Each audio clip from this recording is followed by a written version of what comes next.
हाय दोस्तों, स्वागत है आपका मेरे यूट्यूब चैनल क्यूरियस माइंड में। मैं Manisha Tiwari Mishra.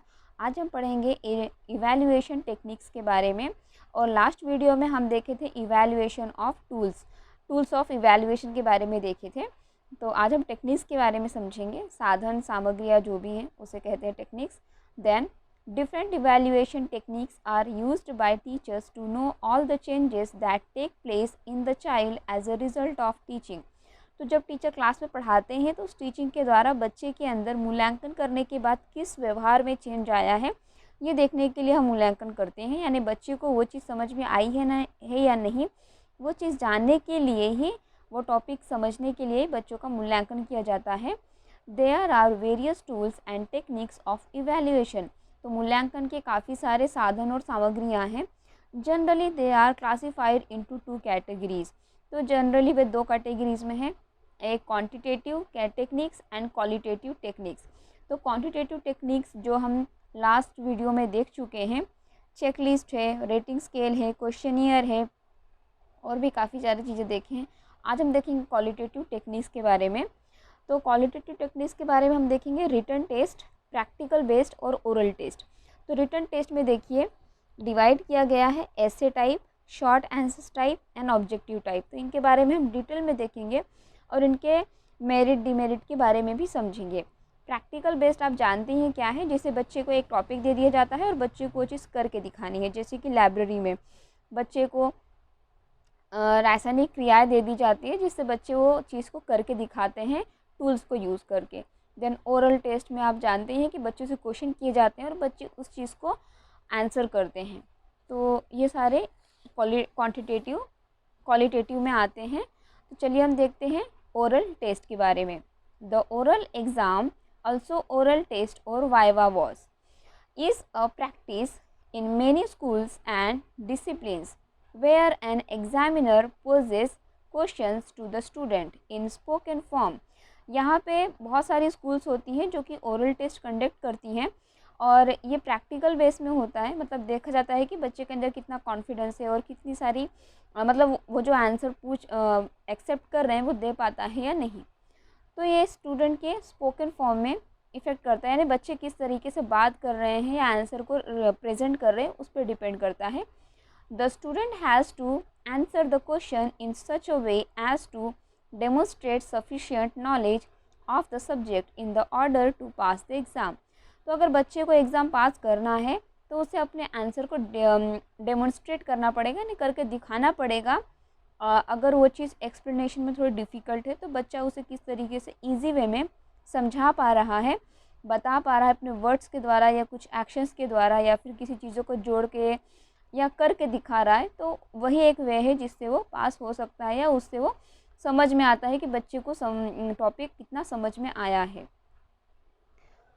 Many programs require students to finish the program by taking an oral exam or a combination of oral and exams in order to show how well a student has comprehended the material studied in the program। तो बच्चे ने कितना पढ़ा है ये देखने के लिए बच्चों से रिटन एग्ज़ाम भी ली जा सकती है और ओरल भी पूछे जा सकते हैं।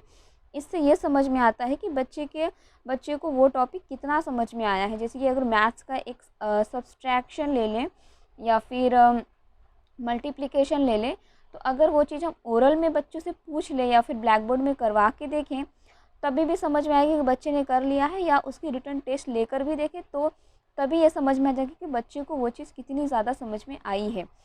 उसके बाद देखिए schools use oral exams just to test knowledge. यानी जो स्कूल लेती है ओरल एग्ज़ाम सिर्फ वो नॉलेज चेक करती है, बच्चों के अंदर ज्ञान कितना अभी गया है उस टॉपिक से related, but the ability to respond on the spot. और बच्चों की जो क्षमता है वो उसी वक्त समझ में आ जाती है कि बच्चे को कितना समझ में आया है। Sometimes the oral exam is offered in school as an alternative to a written exam for student with a learning disability. यानी कि जो ओरल एग्ज़ाम है वो स्कूल्स में कभी कभी इस वे पे भी ले जाती है कि जहाँ पे बच्चे के अंदर किसी चीज़ की अक्षमता हो, लिख नहीं पा रहा हो या किसी चीज़ की कोई प्रॉब्लम हो, तो बच्चे की एक रिटन एग्ज़ाम के बेस पे ओरल एग्ज़ाम को भी एक ऑप्शनल रखा जाता है। लाइक डिस्ग्रेफिया, जैसे कि हम जानते हैं डिस्ग्राफिया एक अक्षमता है बच्चे के अंदर। सुनने की अक्षमता होती है, देखने की अक्षमता होती है, समझने में बच्चा थोड़ा डिले कर लेता है। देन डेवलपमेंटल कोऑर्डिनेशन डिसऑर्डर, यानी बच्चे अपने सेंस को और अपनी जो मेंटल स्पीड है उसे कभी कभी एक वे में एडजस्ट नहीं कर पाते हैं, लिख नहीं पाते हैं, अपने और मसल्स के साथ कोऑर्डिनेट नहीं कर पाते हैं, तो उनके लिए ओरल टेस्ट ही सबसे बेस्ट होता है। और नॉन वर्बल लर्निंग डिसऑर्डर, यानी कि जो बच्चे उतने अच्छे तरीके से बात नहीं कर पाते हैं उनके लिए भी ओरल टेस्ट एक तरीके से ठीक है, क्योंकि वे हाथ का उपयोग करके या फिर किसी चीज़ के साइन के द्वारा वो उस चीज़ को प्रेजेंट कर पाते हैं। Often the parents of the students have to request that the oral exam be given to their child in lieu of the written exam, यानी कि अक्सर पेरेंट्स ये रिक्वेस्ट करते हैं कि बच्चों को ओरल एग्ज़ाम से ज़्यादा रिटन एग्ज़ाम दी जाए, क्योंकि उन्हें लगता है कि रिटन एग्ज़ाम में बच्चे ज़्यादा बेस्ट करते हैं ओरल एग्ज़ाम से ज़्यादा। एक मिनट, आप इस चीज़ से ज़्यादा अच्छे से समझ पाएंगे। जैसे कि टीचर बच्चों से क्वेश्चन कर रहा है तो बच्चा उसका आंसर दे रहा है, ये ओरल टेस्ट हो रही है, तो हम देख सकते हैं कि बच्चों के अंदर किस चीज़ को डेवलप किया जा रहा है, उसके ज्ञान को डेवलप किया जा रहा है। स्किल्स, यानी बच्चा किस तरीके से बात कर रहा है या उस टॉपिक को क्वेश्चन पूछे गए के आंसर को किस तरीके से प्रेजेंट कर रहा है, अपनी किस तरीके की लैंग्वेज का यूज़ कर रहा है, स्पीकिंग स्किल्स कैसे डेवलप कर रहा है। देन कॉन्फिडेंस, वो कितना कॉन्फिडेंस से आंसर बताते समय, ये भी बहुत महत्वपूर्ण है ओरल टेस्ट में। तो ये सारी चीज़ों का डेवलपमेंट होता है ओरल टेस्ट में। उसके बाद हम चलते हैं written evaluation techniques. Most commonly used tool of evaluation, यानी कि मूल्यांकन के जो साधन हैं बहुत ही आसानी से इन्हें यूज़ किया जाता है नॉर्मली, साधारण तौर पे। Various types of written test are conducted throughout the academic session, यानी स्कूल्स के जो एकेडमिक हैं वहाँ पे बहुत सारी रिटन टेस्ट होती हैं। Written test are test administered on paper और ऑन अ कंप्यूटर, तो जो रिटन टेस्ट होते हैं वो पेपर में होते हैं या फिर कंप्यूटर में होते हैं। Here student appearing for the written test have to provide answers by writing और typing in the space given और ऑन द सेपरेट शीट, यानी बच्चों को एक शीट दे दी जाती है और उसे क्वेश्चंस एक अलग से पेपर में दिए जाते हैं जहाँ पे बच्चे को आंसर लिखना होता है या फिर कंप्यूटर के द्वारा उसे टाइपिंग करनी होती है अपने आंसर्स को।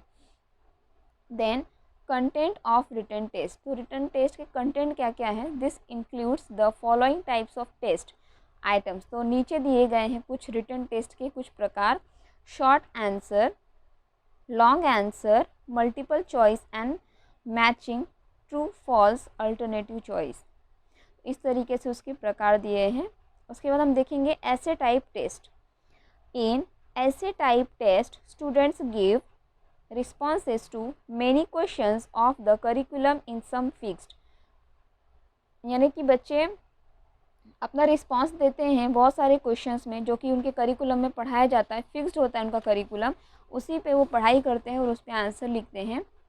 Devotion in the form of ऐसे, तो मतलब अपनी जो वो जो पढ़े होते हैं उसे ही वहाँ पे एक्सप्लेन करते हैं अपने ही भाषा में।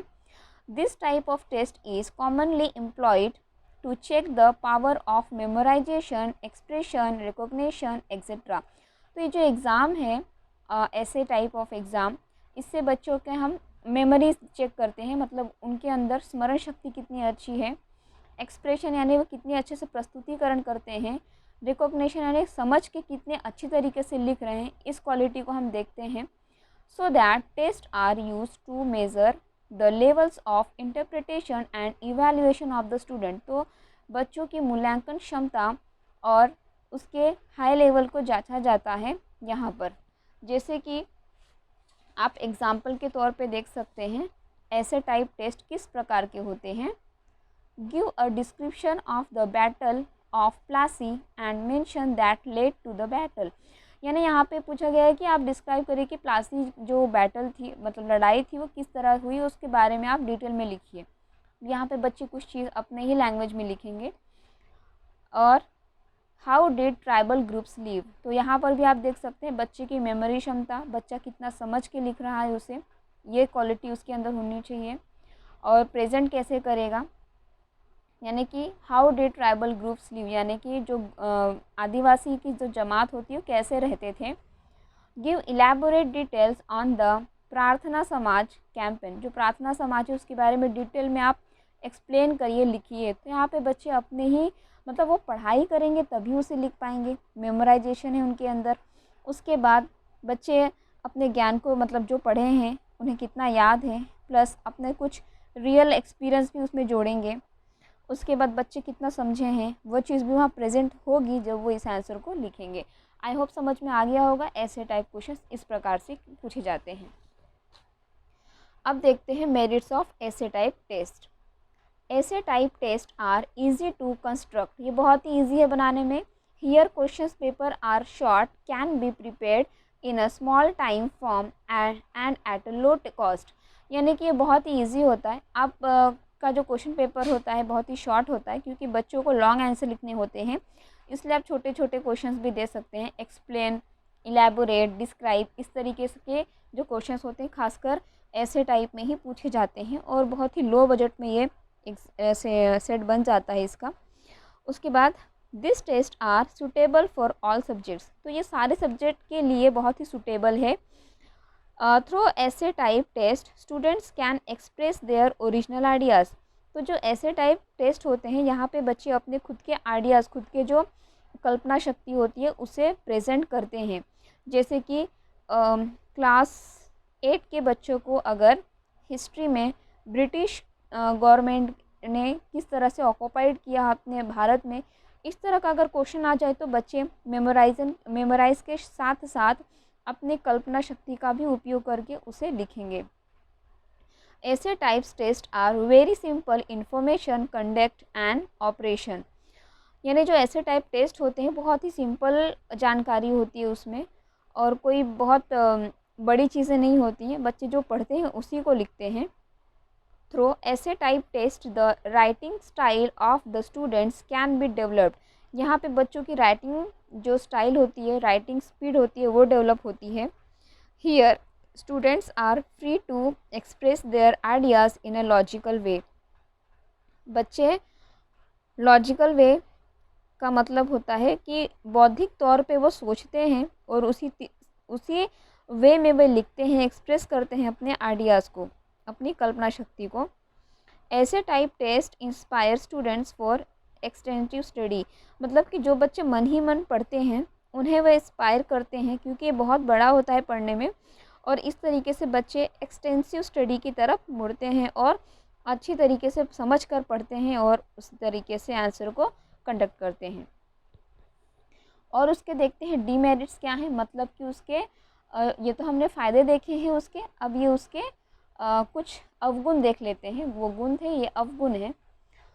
The essay type test look at clearly defined objectives, मतलब कि ये जो टेस्ट होते हैं ये ऑब्जेक्टिव टाइप की तरह क्लियर नहीं होते हैं। जैसे कि ऑब्जेक्टिव्स में आप जैसे कि एक फिल इन द ब्लैंक्स आपने फिल कर दिया और वो राइट है तो आपको 1 या हाफ एन मार्क्स फिक्स है, बट यहाँ ऐसा नहीं है।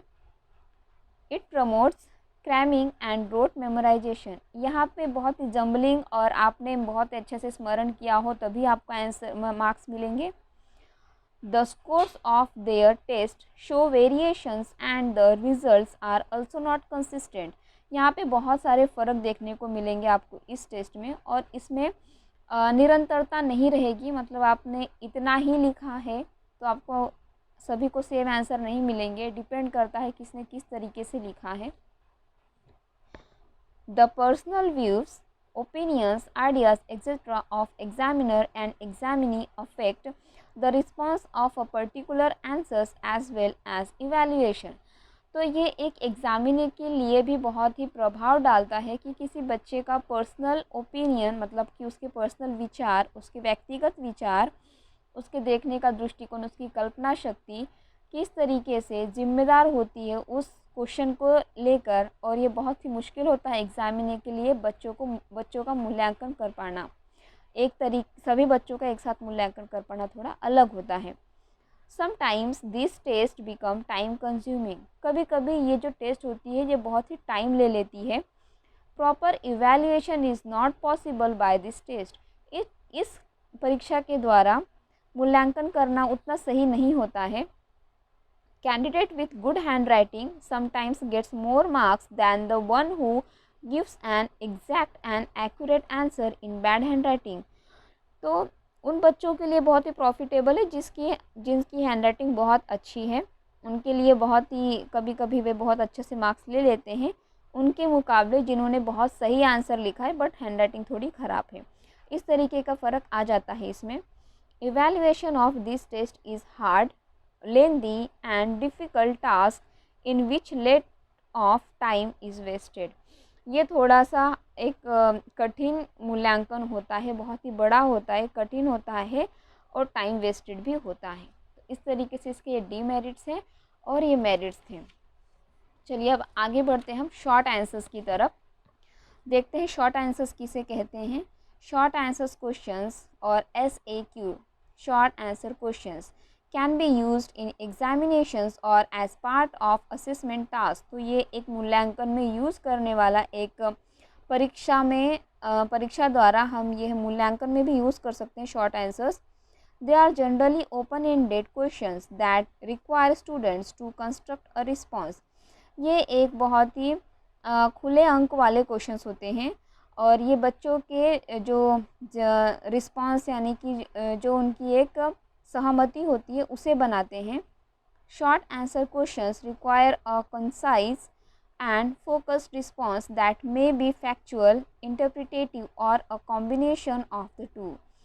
तो ये जो शॉर्ट क्वेश्चंस वाले आंसर्स होते हैं कंसाइज होते हैं एंड फोकस्ड रिस्पॉन्स यानी बच्चों की सहमति पे फोकस किए जाते हैं। कंसाइज का मतलब होता है कि बच्चे उस चीज़ की तरफ फोकस्ड होते हैं, जो लास्ट का जो सारांश होता है, कंक्लूज़न होता है, उस पर फोकस किए हुए होते हैं। दैट में बी फैक्चुअल, ये एक मेंटली भी हो सकता है, मतलब आपके जो समझे हैं आप जिस चीज़ को उसी हिसाब से आप लिखोगे। इंटरप्रिटेटिव और अ कॉम्बिनेशन, ये एक समझदारी और या फिर पढ़ाया दोनों का मिक्स भी हो सकते हैं इसके आंसर। तो हम देखते हैं एडवांटेजेस। पहले आप इनके क्वेश्चंस देख लीजिए किस प्रकार से होते हैं शॉर्ट आंसर्स। देखिए इस तरीके से होते हैं। Why was the English education act introduced and in which year. तो यहाँ पे पूछ लिया आपको ऑब्जेक्टिव टाइप क्वेश्चन और यहाँ पे आपको पूछ लिया कि क्यों ऐसा हुआ, क्यों इंग्लिश एजुकेशन एक्ट को बनाया गया। तो इस तरीके से आंसर पूछे जाते हैं जिसमें बच्चों के फैक्चुअल नॉलेज पूछी जाती है, ठीक है, बौद्धिक ज्ञान और इंटरप्रिटेशंस होते हैं, उनके अनुमान होते हैं। Who toured the districts of Bengal and Bihar in 1830s। अब यहाँ पे ये एक ऑब्जेक्टिव टाइप ही क्वेश्चन है, यहाँ पे एक ही आंसर आएगा, बच्चे का एक ही रिस्पॉन्स सभी का आना चाहिए। तो इस तरीके से शॉर्ट आंसर्स होते हैं जो कि बच्चों के रिस्पॉन्स से रिलेटेड होते हैं। इसके एडवांटेजेस देख लीजिए। Questions can be written to reveal a students ability to describe, explain, reason, create, analyse, synthesis and evaluate. तो ये जो क्वेश्चंस होते हैं ये बच्चों की इस एबिलिटी को दिखाते हैं कि उन्होंने किस प्रकार से उस चीज़ को वर्णन किया है, एक्सप्रेस किया है, मतलब कि प्रस्तुत किए हैं, उसका कारण बताया है, उसे बनाया है, अवलोकन किया है या फिर विश्लेषण किया है और उसे किस तरीके से मूल्यांकित किए हैं। Gives opportunities for students to demonstrate higher level skills and knowledge. तो बच्चों को ये अवसर देना कि किस तरीके से वे अपने हाई लेवल मतलब बड़ी क्षमता की जो कौशल्य और ज्ञान को किस तरीके से प्राप्त कर सकते हैं। Allows students to elaborate on responses in a limited way. तो बच्चों को ये अवसर देना कि किस तरीके से वे अपने जो रिस्पॉन्स, उनकी जो सहमति है वे उसे कितने लिमिटेड में दे सकते हैं, इसकी उन्हें आदत लगाना या इस चीज़ को, इस कौशल्य को विकसित करना। Provides an opportunity to assess the students students writing ability. तो बच्चों के अंदर इस तरह की एक अवसर निर्माण उन्हें देना कि बच्चे किस तरह की अपनी लिखने की क्षमता को विकसित कर सके। Can be structured in range of different ways that require a range of responses from a few words to a paragraph, can be constructed in a range of different ways that require a range of responses from a few words और paragraph. हाँ, तो एक छोटे से paragraph में किस तरीके से बच्चे अपनी सहमति दे सकते हैं कुछ शब्दों में, इतने छोटे से छोटे आंसर को भी एक्सप्लेन किया जा सकता है या इस तरीके से क्वेश्चंस भी बनाए जा सकते हैं। उसके बाद हम देखेंगे disadvantages. Can limit the range of content that can be assessed. यहाँ पे ये इतना लिमिट में होता है कि मतलब उसके जो कंटेंट होते हैं बहुत ही लिमिट में होते हैं जिसे कि असेस करने हैं, मतलब कि उसके मूल्यांकन करने हैं, वो बहुत ही लिमिट में होते हैं। Favour students who have good writing skills, यानी ये उसकी तरफ झुकाव करते हैं जिसकी राइटिंग बहुत ही अच्छी होती है, जिसकी राइटिंग की स्किल लिखने की कौशल्य क्षमता काफ़ी अच्छी होती है। Can be potentially difficult to moderate, ये बहुत ही मुश्किल हो जाता है कभी कभी, नहीं ये कभी कभी ऐसा होता है कि ये डिफ़िकल्ट से मतलब कठिन से मध्यम की तरफ झुकाव होता है इसका। Can be time consuming to assess, मूल्यांकन के लिए कभी कभी ये टाइम कंज्यूम करते हैं। Need to be well written for the standard of answers to be able to differentiate in terms of assessment, यानी कि एक बहुत अच्छे लिखावट के लिए ज़रूरत होती है एक अच्छे स्टैंडर्ड की और आंसर्स की, जो कि बहुत ही अलग तरीके से मूल्यांकन करने की एक क्षमता होती है। Need to be well written for the standard of answers. अच्छा, आंसर्स को लिखने के लिए एक अच्छे लेवल की स्टैंडर्ड की ज़रूरत होती है। To able to be differentiate in a terms of assessment. अच्छा, असेसमेंट के लिए कुछ अलग तरीके के टर्म्स की ज़रूरत होती है जो कि अलग होते हैं, तो यानी वो उससे सूटेबल नहीं होते हैं, यानी कि आप एक ही आंसर दे दोगे तो बच्चों के अंदर की जो मूल्यांकन है वे हमें नहीं समझ में आते हैं। एक्यूरेट होता है ये एक्चुअल में, ऑब्जेक्टिव टाइप के ज़्यादा होते हैं, जैसे कि हमने उस क्वेश्चन में भी देखा था कि किस ईयर में डेवलप किया गया था एजुकेशन एक्ट, तो पर्टिकुलर सारे बच्चों को सेम ही आंसर देना होता है, तो ये उस तरीके के मूल्यांकन के लिए सूटेबल नहीं है उस तरह के क्वेश्चंस। आई होप आपको समझ गया होगा advantages and disadvantages of short answers. अब हम देखते हैं objective type test. Objective type questions are answered by just writing 1 or 2 words or numerals, fill in the blanks, choosing one, cut off multiple responses given, etc. यहाँ पे आप देख सकते हैं ऑब्जेक्टिव टाइप क्वेश्चंस वही हैं जैसे कि match the pair, fill in the blanks, 1 से 2 वर्ड्स में आंसर, इस तरीके को हम ऑब्जेक्टिव टाइप आंसर्स कहते हैं, टेस्ट कहते हैं। In objective test the achievement of subjective knowledge of pupils, their aptitude, attitude, interest, intelligence etcetera are measured. तो ऑब्जेक्टिव टेस्ट में बच्चों के अंदर हम लोग उनका ज्ञान और उसके एप्टीट्यूड, दृष्टिकोण, उनके अंदर की रुचि, उनके ज्ञान, बुद्धि, इस सारी चीज़ों को हम मेज़र करते हैं यानी मापन करते हैं उनका। This test consist of about 150 to 200 short and points questions based on the entire curriculum in a very short duration। तो यहाँ पे हम पूरा करिकुलम भी 150 से 200 नंबर का दे सकते हैं और छोटे छोटे मेन पॉइंट को देकर, और बहुत ही कम टाइम पे हम इसे सॉल्व भी कर सकते हैं। हमारे जो एग्ज़ाम्स होते हैं वो भी ऑब्जेक्टिव टाइप ही होते हैं। This test have objectivity and their measurement will not effect scorability of the pupils. तो ये जो टेस्ट होती है ऑब्जेक्टिव टाइप, इसमें विश्वसनीयता होती है और ये असर नहीं करती है आपके मार्क्स में कि आपने किस तरीके से लिखा है, आपकी राइटिंग अच्छी है यानी उसे मैटर नहीं करती है, यहाँ बस आंसर मैटर करता है। Since the answers to this types of questions even one and the same Therefore, it is quite reliable, objective, valid and cannot vary. तो ये जो आंसर होते हैं, इस तरीके के जो आंसर होते हैं, ये एक या फिर सेम होते हैं, मतलब कई सारे प्रकार के होते हैं. Therefore, it is quite reliable. ये थोड़े से ये बहुत ही रिलायबल यानी विश्वसनीय होते हैं, स्पष्टता होती है इनके अंदर, और इसमें परेशानी वाली कोई बात ही नहीं होती. इसमें जो भी नंबर हैं वो करेक्टली दिए जाते हैं.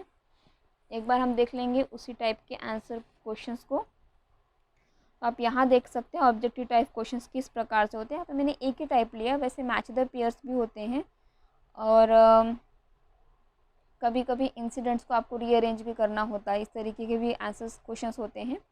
तो history is about finding out how things were in the past and how things have. यहाँ पे ऑप्शंस दिया है changed, started, ended, completed, evolved. इनमें से एक आंसर आपको यहाँ पे करेक्ट लिखना होता है. कभी कभी ऑप्शंस भी नहीं होते हैं, और कभी कभी ये मैच द पेयर्स होते हैं. इस तरीके से कई सारे ऑब्जेक्टिव टेस्ट आपको देखने को मिलते हैं जो कि रिलायबल होते हैं, ऑब्जेक्टिव्स होते हैं. टाइप ऑफ ऑब्जेक्टिव टेस्ट, तो इसके टाइप्स देख लीजिए. ट्रू एंड फॉल्स क्वेश्चंस होते हैं, कंप्लीशन टेस्ट होते हैं, और fill in the blank. Item provides a test taker with identifying characteristic and requires the test takers to recall the correct term. तो यहाँ पे आपको फिल इन द ब्लैंक्स में एक सही ऑप्शंस को चुन के लिखना होता है, या फिर कभी कभी ऑप्शन न देकर आपको सही ऑप्शंस को लिखना होता है. Multiple choice test. A multiple choice is a form of assessment in which respondents are asked to select the best possible answers out of the choices from a list. यानी आपको ऑप्शंस में से एक correct answer को choose करके लिखना होता है. Matching test. In this test the people match test items of one side to the test items of the other side. तो मैच द पेयर्स जो हम कहते हैं वही है. एक को दो कॉलम होंगे ए एंड बी, किसी में कुछ इंसिडेंट होंगे, किसी में कुछ नॉलेज होगी, उन्हें फिर आपको एक करके जोड़ना होगा. तो इस प्रकार के क्वांटिटेटिव हम देख चुके थे, क्वालिटेटिव टाइप्स ऑफ इवैल्यूएशंस थे. आई होप कि आपको सब समझ में आ गया होगा. और आपको मेरा वीडियो कैसा लगा कमेंट्स बॉक्स में ज़रूर लिखें. अच्छा लगा हो तो दोस्तों के साथ शेयर करें, लाइक करें और सब्सक्राइब करें. Thank you for watching this video.